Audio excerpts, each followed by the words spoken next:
Bueno, señoras y señores, esta es ya como la cuarta toma del podcast. Les voy a contar un poquito del sirve para que estén en contexto. Pues acá nuestro invitado Germán, ahorita más lo voy a introducir.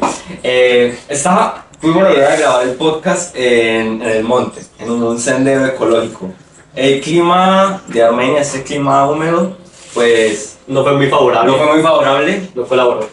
El único que estaba preparado para este clima era nuestro invitado, bien listo. A nosotros nos cogió por sorpresa un aguacerito y nos tuvo que venirnos aquí a grabar en la sala. Pero eso se va a ver en el making of. Pero el making of en YouTube. Eso es nada más para los de YouTube. Pueden ver el making of. Si están en podcast, vayan a YouTube y vean el episodio en YouTube para que pues, no pierdan esto. Y pues empecemos ya con esta maravillosa introducción. Pues tenemos aquí a don Germán y otra vez cuéntanos de tu trayectoria, don Germán. Bueno, yo actualmente voy por los 68 años, de los cuales 50 han sido de solo estudio, trabajo en la parte educativa, investigativa y demás. Y lo mejor de todo es que a esta época todavía estamos vivitos y trabajando con personas como ustedes. A los 50 años pues empecé a estudiar biología y química. Luego de estudiar biología y química hice unos posgrados, entre ellos ciencias naturales, educación socioambiental. Luego hice un doctorado en didáctica de las ciencias experimentales en la Universidad de Valencia, España. Y actualmente estoy haciendo un postdoctorado en astrobiología. Los 50 años fueron de puro ambiente graves, porque nos criticaron mucho tiempo. En esa época ser ambientalista era como ser comunista, que pues era todos para la tierra y la tierra para todos. Y bueno, se hizo un trabajo con varios colegios en Colombia, en Suiza, en España, en varias partes de Europa. Y entre sí pues hemos trabajado todo lo que es educación. Y de una manera muy práctica. Los colegios donde siempre tuve problemas con las instituciones, con los directivos, porque todo el tiempo las clases eran en lugares donde se podía compartir con la naturaleza. Los laboratorios eran en vivo y en vitro y así sucesivamente.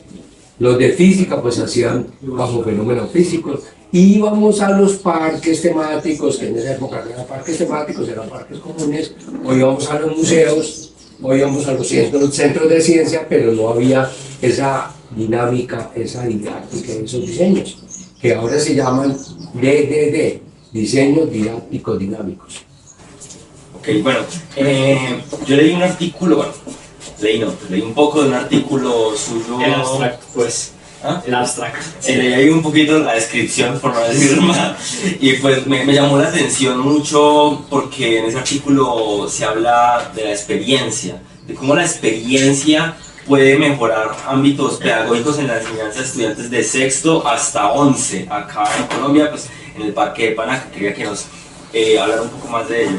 Bueno, la tesis doctoral fue sobre parques temáticos, aprovechamiento didáctico para crear actitudes positivas hacia las ciencias en parques temáticos y centros de ciencias. La primera experiencia fue en Lausanne, Suiza, en el Parque Olímpico, que es espectacular. Hay física, química relacionada. Tú le das un golpe a un balón y el balón al final te dice la máquina cuál es la trayectoria y demás. Entonces también hicimos un buen trabajo en Lausanne. Estuvimos en el Centro de Ciencias y de las Artes en España haciendo un trabajo lindo, investigación en el Centro Príncipe Felipe, y actualmente en el Centro de Ciencias de Valencia, España, se tiene una ciencia en escena. El programa que yo llevo se llama Alfabetización y Divulgación Científica con Ciencia en Escena. Yo me pongo todo el traje de Albert Einstein, me disfrazo como él. Cuando los niños llegan allá al centro, les doy mi tarjeta, les digo a las 12 del día los espero para que vayan a mi laboratorio, y entonces en mi laboratorio les hago con las experiencias. Y ellos ya lo conocen como Albert Einstein, pero también tenemos a grandes personajes, Isaac Newton, que son amigos míos, y hacemos ese trabajo de dinámica y en escena. ¿Qué pasó? Que yo no podía quedarme en el mundo que no es propiamente donde nací. Mi mundo es Colombia, Entonces vine al Parque del Café, hice una experiencia interesante, unas experiencias muy buenas, y al final se prestó que Panaca, como trabajaba como parque temático, pues tenía sus estaciones, hicimos un trabajo muy lindo, tomamos niños de Colombia, desde preescolar, y empezamos a hacer toda la trayectoria hasta que llegaron a décimo, y entonces en décimo ya hicimos todo ese cambio de actitudes hacia ya las ciencias naturales. Los que despreciaban, iban a estudiar otras carreras, terminaron estudiando física, ciencias naturales. Ya tengo varios doctores en universidades del mundo, niños que ya pues son adultos, ya son científicos, y ellos también están metidos en este programa de alfabetización científica. Entonces Panaca fue donde pudimos hacer la práctica, no fácil porque eran 30, 40 niños diarios que había que llevar. De esos niños aproximadamente 300 y pico nos quedaron en la práctica final, en un décimo nos quedaron 14.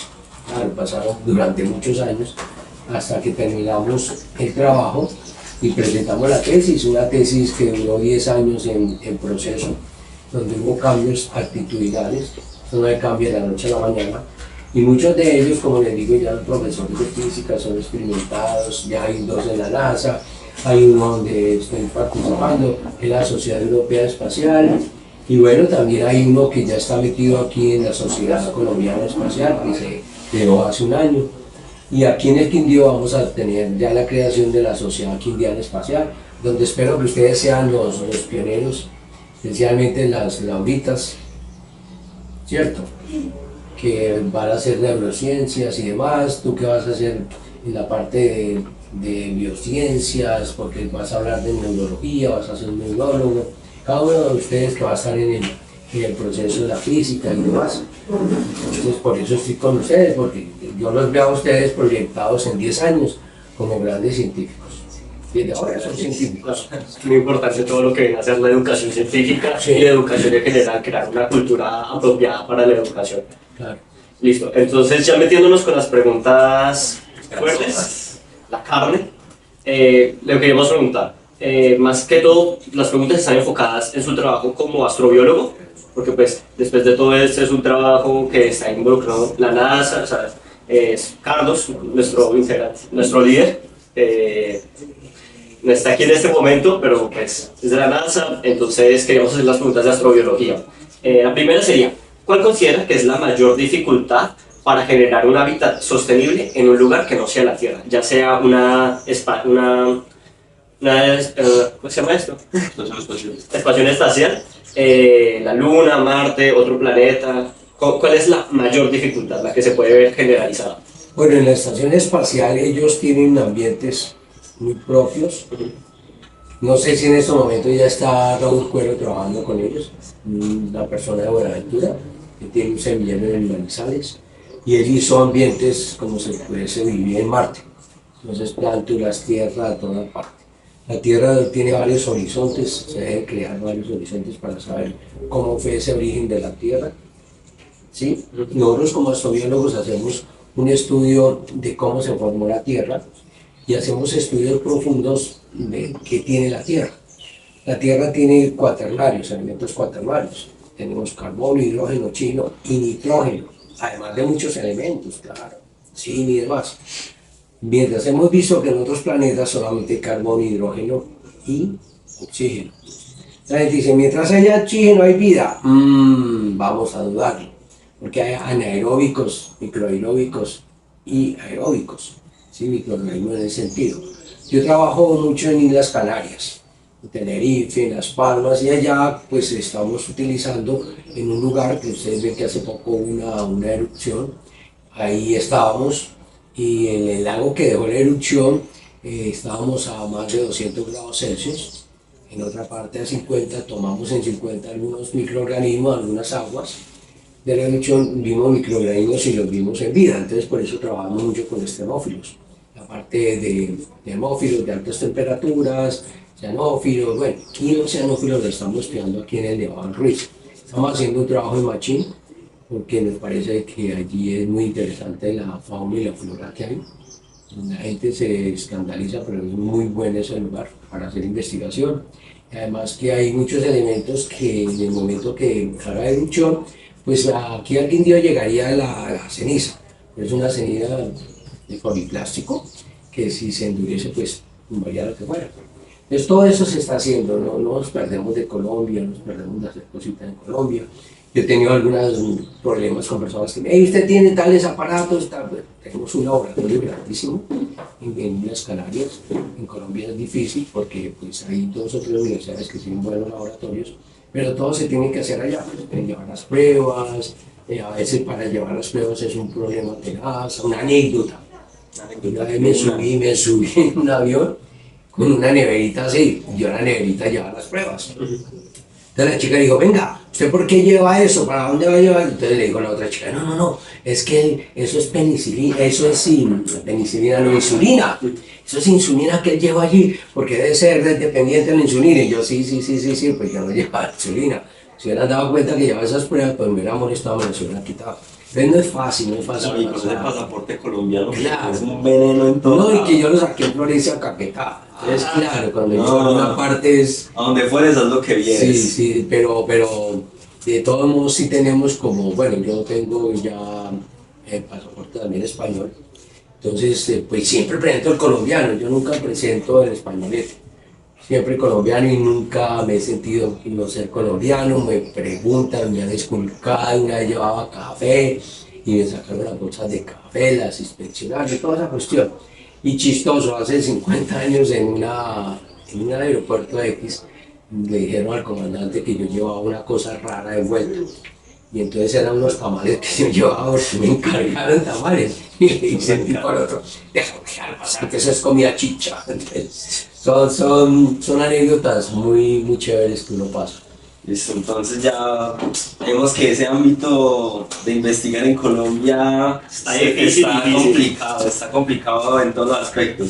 Entonces, tenemos una pregunta, es una pregunta que realmente todo el mundo tiene. Yo me acuerdo, yo cuando estaba más chino, eso era un miedo que yo tenía y era, pues, la posibilidad de que exista vida afuera. Yo me acuerdo que yo miraba al cielo y yo me quedaba aterrado pensando que podía haber alguien ahí arriba superior a mí o peor, que no haya nada.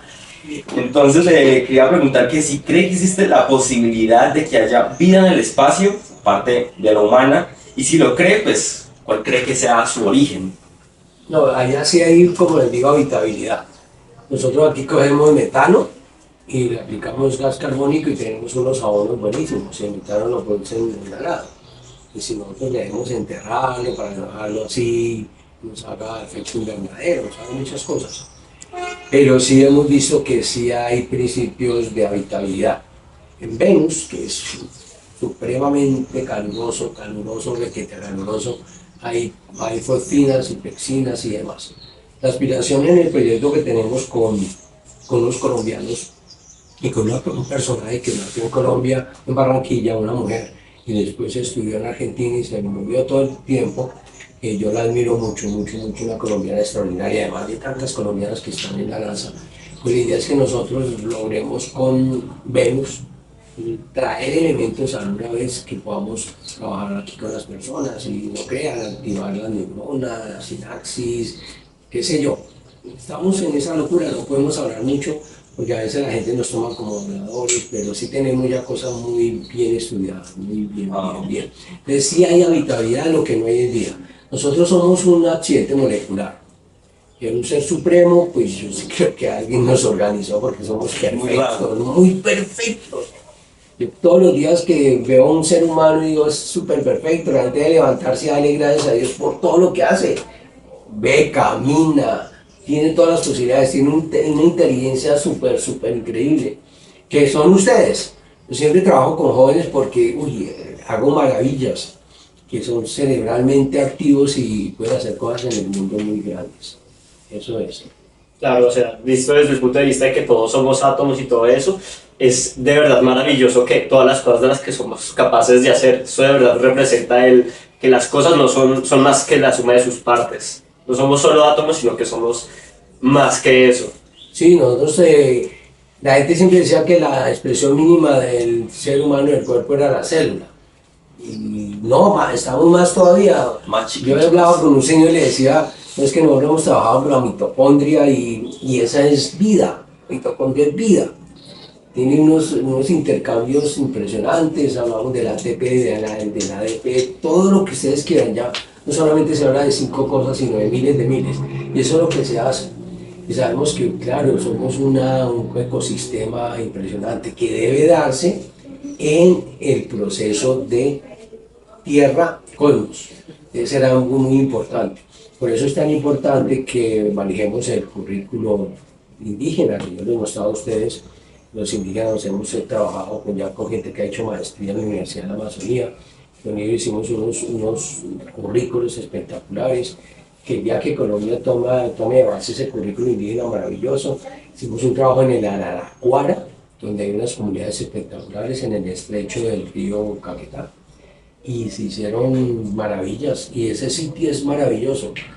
Parece que fuera como Ciudad Perdida. Además que hay un sitio que allá que parece Ciudad Perdida. Son fenómenos impresionantes. Entonces, todo eso nos dice que sí hay más adelanto energéticamente de seres más adelantados. La energía no se crea, se destruye, se transforma. Y yo sé que sí hay seres más avanzados. Es que a mí, qué pena lo interrumpo, es que yo a mí no le das cosas y me emociona, es que me parece muy bonito que pues el enfoque científico en Colombia no quiera dejar sus raíces, o sea, que sean conscientes de que venimos de generaciones de indígenas que incluso tenían planteamientos que ahora no son descabellados y son planteamientos. Por ejemplo, en el Museo Quimbaya, yo me acuerdo que yo fui y yo veía los quimbayas acá, el Quindío, en Armenia, Quimbaya, zona del norte de Valle, habitaron por ahí los Quimbaya, y veo sus orfebrerías. Veo sus orfebrerías, sus esculturas, veo cosas como naves, como platillos, veo tantas cosas que ahora las vemos y en su momento es bonito, pero ahora ya tiene como una razón de ser, y entre más avanza el tiempo, más sentido le veo a todo lo que ellos hacían en un pasado. Es que, ojo, mire, en la historia asesinaron, mataron a muchas personas porque las creían brujos.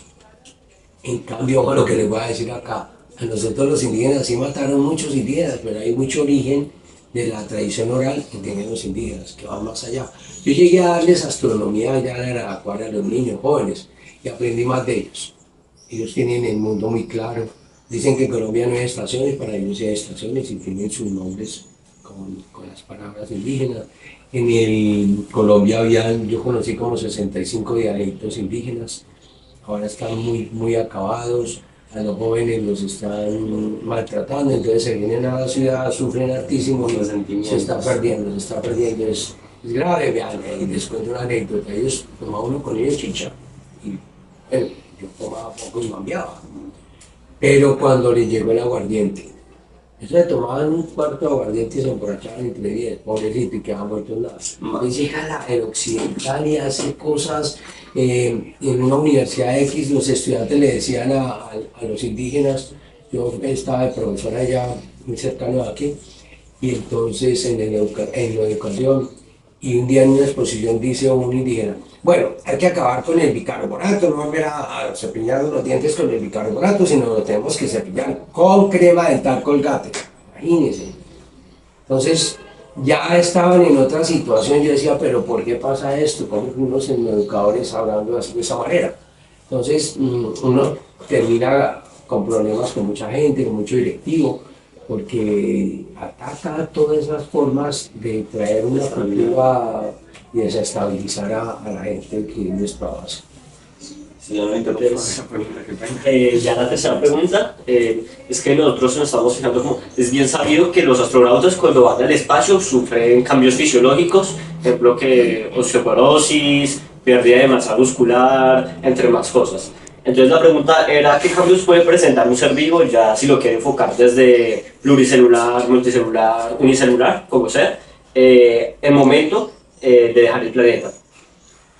Bueno, actualmente se acuerdan cómo un astronauta iba así con toda una cantidad de traje, con unos tubos de oxígeno atrás, con un casco súper pesado, tal cosa. Ya no. Ya los trajes van a ser muy fáciles de llevar, casi como decir como el traje común de nosotros, pero obviamente con una cantidad de chip, una cantidad de elementos que van a ayudar a que se tome el estilo respectivo y demás. Sí hay un problema ahí, los gemelos, hay una prueba de dos gemelos interesantes que bueno, uno llegó y el otro ya era de más edad no, era que ya sus células llevaron un proceso adelantado y así sucesivamente. Como allá no hay una gravedad, entonces claro, los músculos y todo, pues llamémoslo así, tienen un letargo. Cuando llegan acá, pues hay que volver a trabajarles, volver a utilizarlos y demás. Pero ya hay gimnasios, ya hay unos gimnasios extraordinarios en las naves. Ya las naves son otro proceso. Miren, nosotros estamos sentados acá y hay miles de investigadores que están mirando cómo mejorar cada cosa. La alimentación, por ejemplo, yo ya hice un curso espectacular de alimentación en el espacio, y ya no son las pastillitas ni tal cosa. Ya hay hamburguesas, sándwiches, sí, y ya se tiene chef especializados en hacer comida espacial, que es muy rica. Yo traje algo de esa comida, la repartí en un congreso que hubo de biólogos, y bueno, pues todo ya está muy avanzado para que los cambios entre la Tierra y el espacio no sean tan fuertes. Es más, ya hay preparados naves donde tú ya podrás hacer turismo espacial. Eso ya va a ser. Ya hay gente inscrita para hacer turismo espacial. Vamos a tener una sorpresa entre una plataforma de Nueva York y una plataforma en Dubái, donde sale cohete, espera el movimiento de la Tierra y llegará más rápido. 14, 15 horas que se gastaban, no sé, 4, 3 horas. Entonces está mucha gente experimentando, es que son muchos, vos llegas a esos lugares y hay una persona experimentando solo en tal tema. Y así como vamos, ya va a ser habitabilidad y forma de vida en otros planetas, pero basado de acá. Les dirán, bueno, y entonces que hay gente más superada en procesos, sí, gente avanzada en energía. Aquí tomaríamos temas que de pronto mucha gente no le gusta, pero uno pasa a mejor energía, es una realidad. Por no decir, hay palabras que se utilizan hasta cuando alguien está en el ataúd, y dale, vive para él, perpetua, la luz, perpetua, o sea, un cambio impresionante. Entonces, les hablo mucho de estos temas porque yo soy, mi mentor realmente de todos se llama, ojo lo que les voy a decir, se llama Jordis José Henry Edward Lemaitre. Lemaitre fue un fraile, murió en 1966, y él fue realmente de la gran expansión y luego el de la gran explosión, el Big Bang. Entonces, muchas de las cosas de ellos, muchas de las investigaciones de estos personajes, pues yo las he retomado.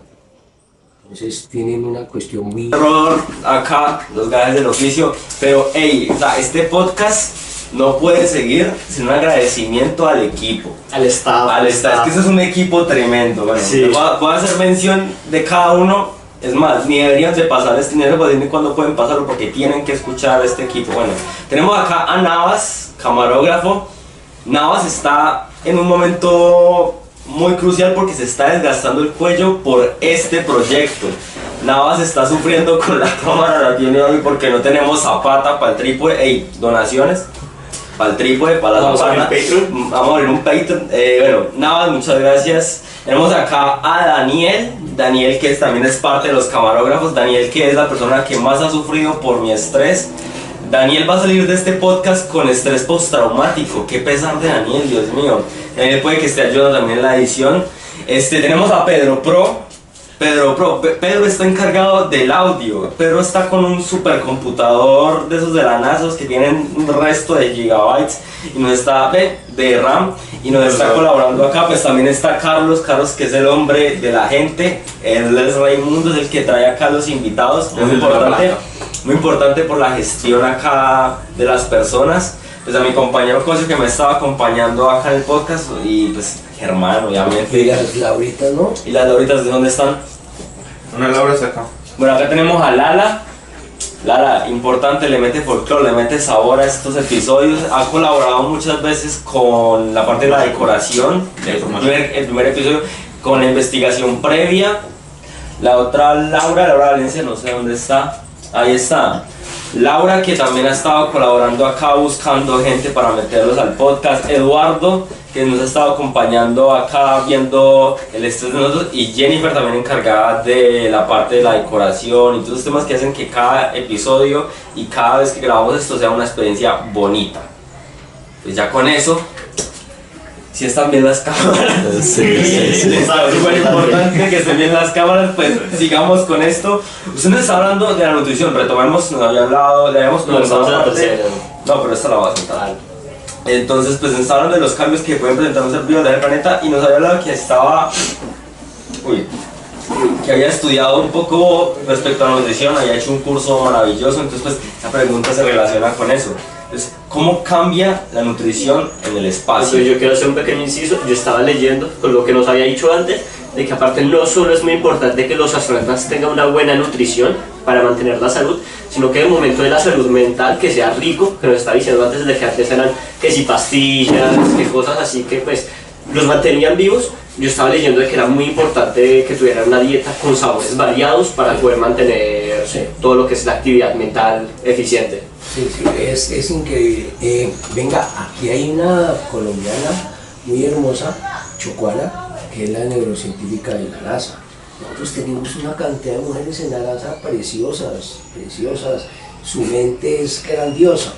Entonces se ha facilitado porque ya uno llega como colombiano y con de confianza pues ya sabe con quién hablar, con quién participar. Entonces yo soy amante de la comida mediterránea, me gusta hacer la paella, moros y cristianos, fideuarros al horno, todo. Y el vino, mientras hice el doctorado de tanto tiempo, desde las vacaciones hice todo el estudio del vino. Entonces me gusta mucho catar vinos. En la Escuela del Politécnico de la Universidad de Valencia, de la Universidad Politécnica de Valencia, hice un curso de enólogo, bueno, todo el proceso. Y también aprendí muchas cosas en Perú, en las bases de la bromatología, es el estudio de los alimentos, y aprendí mucho de todo ese procedimiento. Y con un chef que hablaba, pues él me contaba cómo ganó la licitación de preparar los alimentos para los astronautas. Claro, ellos tienen una época muy grande donde entra una cápsula, en la cápsula están allí, se alimentan todo, para llegar a ser astronauta ya activo se demora lo que ustedes no se imaginan, tiene que durar mucho tiempo en una cápsula viviendo allí. Un colombiano alcanzó una universidad hasta, pero no logró. Y la chica esa era la que maneja toda esa parte de neurológica. Pero la alimentación es espectacular, es muy rica, y eso es lo que tiene que ver también con nosotros, con síntesis de proteínas, con nitrógeno y demás. Entonces cuando yo le digo a la gente, oiga, dentro de sus platos predilectos siempre coloque la entrada, como dicen aquí en la mía, entradita, entonces son leguminosas, frijoles, blanquillos, habichuelas. Yo le recomiendo a toda la gente que si quiere tener una vida sana y buena salud, es muy importante la leguminosa porque ahí está el nitrógeno y es el que se sintetiza. Yo lo estoy trabajando en la síntesis de nitrógeno en un centro de estudios que se llama Centro Didáctico Ambiental y Astronomía aquí en Palo Negro, Buenavista, Quindío, haciendo unos estudios sobre todo ese material. No es un laboratorio tremendo, es un laboratorio en puro campo, con letrina, donde usted tiene que quedarse en un chinchorro, pero obviamente la plataforma sí nos sirve para la visión y la observación astronómica. Eso es, pero es rico pasarla. Es que, de hecho, muchas veces a mí me gustaba la medicina, pero en algún momento yo dije, no, qué rico sería estudiar gastronomía, porque en mi familia hay una tradición culinaria que ha seguido tras los años. Mi familia ha tenido restaurantes, tenemos una empresa pues, de alimentos en hospitales, y yo muchas veces decía, es que cuando yo le comentaba a mis papás, me decían, es que usted tiene 2 carreras y son tan diferentes, y les digo, no son muy, la gastronomía y la medicina no hay mucha diferencia. Para empezar, para mí ambas son artes. Yo no soy capaz de catalogar la medicina como una ciencia, porque pues, no es exacto, es tan variable como hacer un buen sancocho. Entonces yo les comentaba eso, y además de que en la mayoría de cosas cuando se hacen con amor se nota, pero más en la gastronomía y en la medicina. Si al médico no le gusta lo que hace, pues el paciente le muere, y si al cocinero no le gusta hacer sancocho, pues le queda maluco. Claro, Mira, en la vida son algoritmos y lógica, mucha lógica. Yo cuando impartía la materia de algoritmo, hacía una paella y mostraba en la paella todo el algoritmo. No, el hombre es el yo soy, que tiene 6 Es energéticas. Está la energía espiritual, donde está ética, estética y equidad. Está la energía del Estado, que es la política, su ideología, que esto pueda debatir. Está la energía emprendedora, uno debe ser emprendedor, siempre tener emprenderismo. Está la energía de las expresiones artísticas, uno debe tener algún arte o que compartir y trabajar. Hay médicos, los mejores médicos del mundo son artistas. Voy a nombrar, el padre del teatro socialista, que era Bertolt Brecht, era médico. Aquí los hermanos Martínez, un grupo espectacular, médicos. Mi familia, bueno, de mi mamá, que es un compositor y es médico, una persona de Vila, y así sucesivamente. Entonces todas esas son necesarias, la espiritual, la educar el físico, o sea, son las energías del ser humano. Uno no puede estar aparte, no, yo soy médico y nada más, no. Yo soy médico y me gusta la gastronomía y puedes estudiar gastronomía y me gusta la parte política, entonces puedes estudiar, todo el mundo debe estudiar política. Sí, son las energías, uno no puede estar solo en un lugar. Nuestro equipo de fútbol hace muchos años, nuestra selección, fútbol, llegó un nuevo director técnico y se lo llevó a Monserrate. No, pero es que ellos son futbolistas, ellos no son alpinistas. No, pues que no está subiendo ningún alpinista, está haciendo práctica. Se lo llevó a otro lado, o sea, mostrar que el hombre es integral. Y la única manera de esa integridad es practicar todas las energías, que eso es lo que va a hacer transportar rápidamente al ser humano a una mejor energía. Ok, no, y pues que, de hecho en el podcast anterior, que lo invito a que lo escuchen, muy bueno, nuestro primer episodio quedó carmonito, quedó bueno. Hablábamos de, o sea, es que es inevitable para nosotros estudiantes ya acabando este proceso educativo no tener que hablar de la experiencia, lo que nos gusta, lo que no nos gusta, y en eso muchas veces encontramos esa negativa por parte de la sociedad de es que a usted le gusta tal cosa, tal otra, pero nada más puede hacer una. Si a usted le gusta la medicina, porque ¿cómo va a querer producir música? Si a usted le gusta la arquitectura, ¿por qué va a querer un restaurante y tal cosa? Y como así decirlo, nos instrumentalizan para hacer una cosa y hacemos maestrías, doctorados en una cosa y muchas veces dejamos de hacer lo que nos gusta y eventualmente nos volvemos unos estudiantes amargados, profesionales amargados, trabajadores amargados y en un paseíto tranquilo en el centro de Armenia, ¿cuántas caras amargadas no vemos? ¿Cuántas, como lo dice mi nona, cuántas jetas largas uno no ve por ahí? Entonces interesante eso. No, yo iba a decir que sí, o sea, la cultura, más que todo la cultura occidental, nosotros somos también parte de esa cultura, tiene mucho la tradición de solo una cosa y evita toda la generalidad del ser. El ser humano no es una cosa, el ser humano es muchas otras cosas. Y más o menos por ese lado, nosotros estábamos hablando antes de nutrición, de los cambios en el espacio. Entonces, pues nosotros sabemos que no solo va por esa parte, sino que, por ejemplo, la siguiente pregunta es ¿cómo afecta la radiación solar a los astronautas? También funciona para las otras formas de vida, cómo afecta la radiación solar.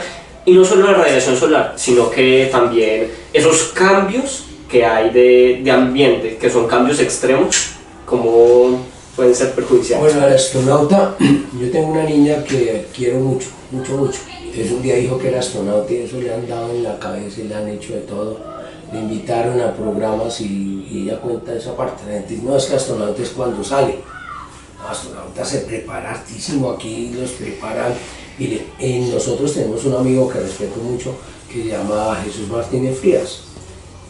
Jesús tiene unos libros muy lindos, se llaman, bueno, tiene que ver mucho con el origen de la vida.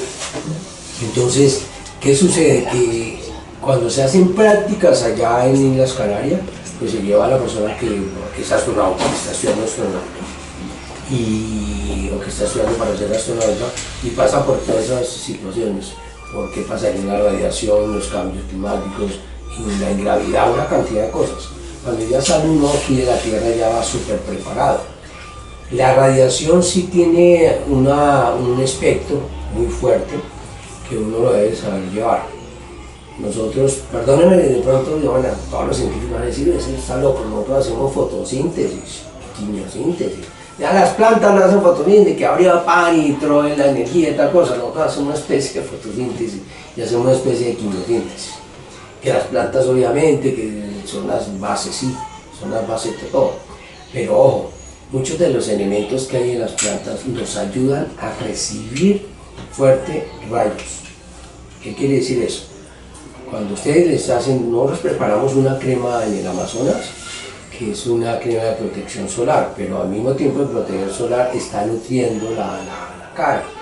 Entonces la gente, cuando alguien que tenga una herida, y echemos la crema amazónica, que tengo tal cosa, ay, pero esa crema sirve para todo. Claro, todo el origen es vegetal, ¿sí? Pero esa relación de ese proceso vegetal donde hacemos el ciclo de la biosfera y nosotros nos metemos en ese caso tan lindo, pues nosotros estamos preparados gracias a todos esos ingredientes y esos elementos que la naturaleza nos da. Cuando hablamos de estaciones, hay una estación donde usted le hace mucho cansancio, el verano, mucha sed, y ahí usted tiene ya la fruta lista que está para que usted le quite la sed. ¿Sí? Estoy hablando de la sandía, o sea, cada estación tiene sus productos para saciar, para hacer un buen proceso metabólico. Entonces el astronauta lo prepara mucho para que pueda trabajar en el proceso metabólico. Obviamente que hay unos cambios muy fuertes cuando sale, y esos cambios pues él ya se ha preparado porque ya ha estado en la cápsula y ya ha estado en todo el procedimiento. ¿Qué pasa con la radiación? Que sí es peligrosa. Obviamente es peligrosa porque va directa. Gracias a nuestros, ojo lo que voy a decir, la gente llega y dice, ¿quién tiene anillos? La gente, ¿quién tiene anillos? ¿Qué planeta? Saturno. Saturno, Urano Sí, muchos tienen anillos. y, bueno, más que todos los del planeta, del sistema solar. Nosotros tenemos anillos, la Tierra tiene anillos. Sí. Claro, internos. La estratosfera, la biosfera, todo, ¿cierto? Entonces, eso hace que nos protejamos. Mucho. Que la capa del ozono sí, eso nos protege mucho. Que hubo un problema grave porque hubo un roto de la capa del ozono, ya no tres. Pues la naturaleza es sabia. Hay unas leyes ecológicas, ambientales, que se cumplen con naturaleza. ¿Y qué sucedió? Esa capa se está otra vez cerrando, pero no por acción del hombre. Al contrario, el hombre fue el que hizo la ruptura por todos los contaminantes. Pero la naturaleza es sabia y se está formando otra vez esa capa. Entonces hay unas capas muy importantes que hay también en la estratosfera y que también hay fuera de la Tierra que protegen al hombre, y han estudiado cómo esas capas pueden mejorarse. Les digo por qué, porque el hombre estamos haciendo una cápsula para mandar a Venus y estamos mirando cuál es lo más adecuado para cubrirla y pasar primero pasar nuestros anillos internos y luego allí en ese cosmos no tener procesos de radiación y radiación. Les recuerdo que nosotros pertenecemos a un sistema solar, somos más un sistema interplanetario, porque hay más soles, hay muchos más soles, hay muchas más estrellas. Ok, pues creo que ya tenemos nuestras preguntas. Sí, ya es y momento pues ya es momento. Al equipo pues reitero los agradecimientos por estar en esta lucha. Por aguantar el estrés. Por aguantar el estrés. A Cosio, agradecerle por acompañarme. Un placer tenerlo acá. Lo mismo. Pero últimamente, me pongo los zapatos. Último, nos gustaría pues, cómo no, pues que el invitado despida esto, denos unas últimas palabras, unas últimas de las muchas que hemos hablado hoy. Muchas gracias a ustedes, de verdad que si fuese mucho de la juventud como ustedes seríamos muy privilegiados. El joven en ningún momento, qué malo, qué bueno, qué tal, todos hemos pasado por juventud. Lo que pasa es que hay que saber llevar la energía de los jóvenes, saber que el joven tiene una kinestesia, así, kinestésico, aprende moviéndose, aprende visual, aprende auditivo. Entonces yo les recomiendo a todos que veamos en los jóvenes potencialidades. Nunca veamos a un joven que tal, que es malo, no, porque es que esa irradiación que uno hace negativa le daña a la juventud todo ese proceso de vida. Dejémoslos vivir, llevémoslos energéticamente por donde deben ir, como el caso de ustedes, y seguro que vamos a tener una prosperidad muy importante.